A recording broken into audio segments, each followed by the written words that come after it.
মই আৰু মোৰ বন্ধুসকলৰ লগত এই স্কুটি আৰু বাইক লৈ ওলাইছোঁ ঘৰৰ পৰা। আমাৰ ঘৰৰ পৰা প্ৰায় 30 কিলোমিটাৰমান হয় পাঠশালা। তো সন্ধিয়া প্ৰায় 3টামান বজাত ওলাইছোঁ আৰু আহক এতিয়া পাঠশালাখন অকণমান দেখুৱাই দিওঁ। তো ইয়াৰ ৰাস্তা ঘাট সুন্দৰ। তো পাঠশালাখন সকলো দিশতে আগবঢ়া। আপোনালোকে জানেই, শিক্ষাৰ দিশত হওক, কলা সংস্কৃতিৰ দিশত হওক, ভ্ৰাম্যমাণৰ দিশত হওক, গোটেইখিনি মানে পাঠশালাতে আছে।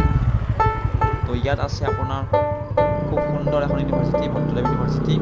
তো তাৰে ওচৰতে আমাৰ অসম সাহিত্য সভা এইবাৰ হৈছে আৰু পোনে পোনে আমি তালৈকে এতিয়া গৈ আছোঁ।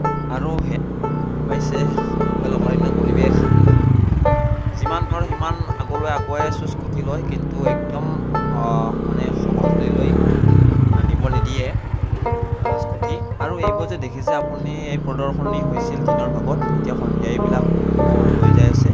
কিছুমান লোক আহি আছে, যিবিলাকে দিনত অংশগ্ৰহণ কৰিছিল তেওঁলোকে ইভিনিং এইবিলাক ঘূৰি আছে ঘৰলৈ বুলি। আৰু এতিয়া আমি সন্ধিয়া হোৱাৰ আগে আহিছোঁ চাবলৈ। তো আমি মানে আমাৰ প্লেনটো হ'ল দিনতো চাম ৰাতিও চাম, দুয়োটা মজাটো ল'ম। এয়া চাওক, বিভিন্ন সংস্কৃতিৰ লোক আহিছে, বিভিন্ন ধৰ্মাৱলম্বীৰ লোক আহিছে। আৰু আহি এয়া সাহিত্য সভাৰ দুৱাৰদলি পালোঁ। গেটখন চাওক না, খুব সুন্দৰকৈ সজাইছে। তো আহক ভিতৰলৈ বুলি আগবাঢ়ো।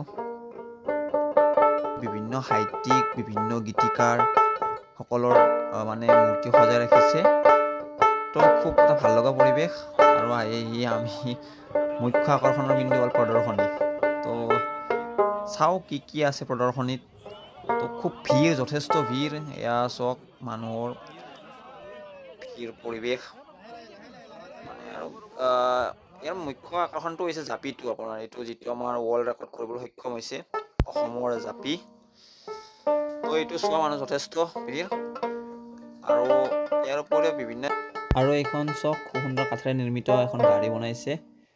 আৰু ইয়াত আপোনাৰ ভ্ৰাম্যমাণৰ কিছুমান আপুৰুগীয়া, অৰ্থাৎ পুৰণি কিছুমান বাদ্যযন্ত্ৰ হওক বা কষ্টিউম হওক, মানে যিবিলাক মানে ভ্ৰাম্যমাণৰ আগতে ব্যৱহাৰ হৈছিল, সেইবিলাক খুব সুন্দৰকৈ প্ৰদৰ্শনী হিচাপে দেখুৱাইছে।